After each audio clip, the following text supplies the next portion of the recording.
ফুলকুমারী বইটি পিনাকি ভট্টাচার্যের শরণার্থী জীবন নিয়ে লেখা, যেখানে তিনি কোভিড মহামারীর কঠিন সময়ে তার নির্বাসিত জীবন ও একটি ইঁদুরের সাথে তার কথোপকথনকে তুলে ধরেছেন। বইটিতে লেখক নিজের অভিজ্ঞতা ও শরণার্থীদের দুঃখ দুর্দশার কথা বর্ণনা করেছেন। গত শুক্রবার সন্ধ্যায় প্যারিসের লো পার্শো হোটেলের বলরুমে বইটির প্রকাশনা উপলক্ষে একটি বিশেষ অনুষ্ঠান আয়োজন করা হয়। এই অনুষ্ঠানে বইটির একটি অংশ শ্রোতাদের সামনে পাঠ করেছেন পিনাকি ভট্টাচার্য।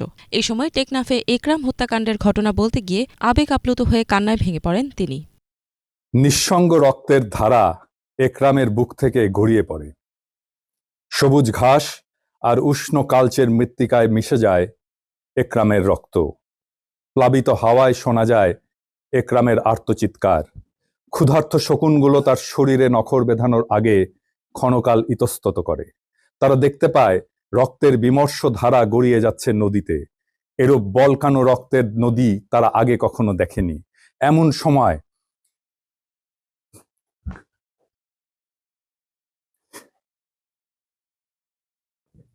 সময় আকাশে অন্ধকার বিদীর্ণ করে সেই বসন্তের কালরাত্রিতে আর্তচিৎকার ভেসে আসে, আব্বু তুমি কান্না করতেছো যে। অনুষ্ঠানে ফ্রান্সে বসবাসরত বাংলাদেশি কমিউনিটির বিভিন্ন শ্রেণীর নেতৃবৃন্দ, সাংবাদিক, কবি, সাহিত্যিক এবং মানবাধিকার কর্মীরা উপস্থিত ছিলেন। বইটির সম্পাদক এভরিম সায়ের বলেন, পিনাকি ভট্টাচার্য তাদের গবেষণা প্রতিষ্ঠানে দীর্ঘদিন ধরে কাজ করছেন। ফুলকুমারী প্রকাশ করতে পেরে তারা অত্যন্ত আনন্দিত।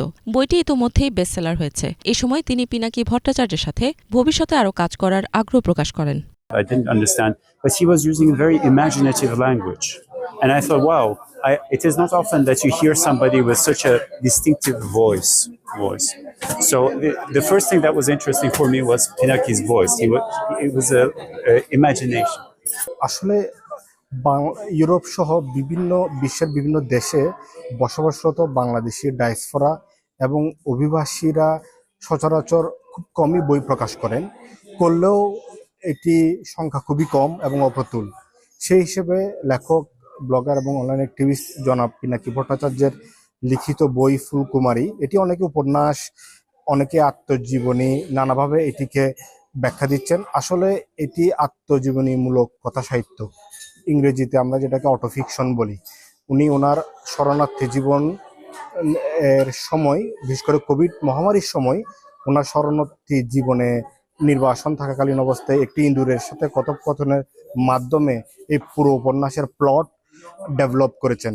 আমি মনে করি বাংলাদেশিদের আরো বেশি ইংরেজি সহ বিভিন্ন ভাষায় লেখা উচিত, যাতে করে আমাদের দ্বিতীয় এবং তৃতীয় প্রজন্মের সাথে আমাদের একটি মজবুত ভিত্তি স্থাপন হয়।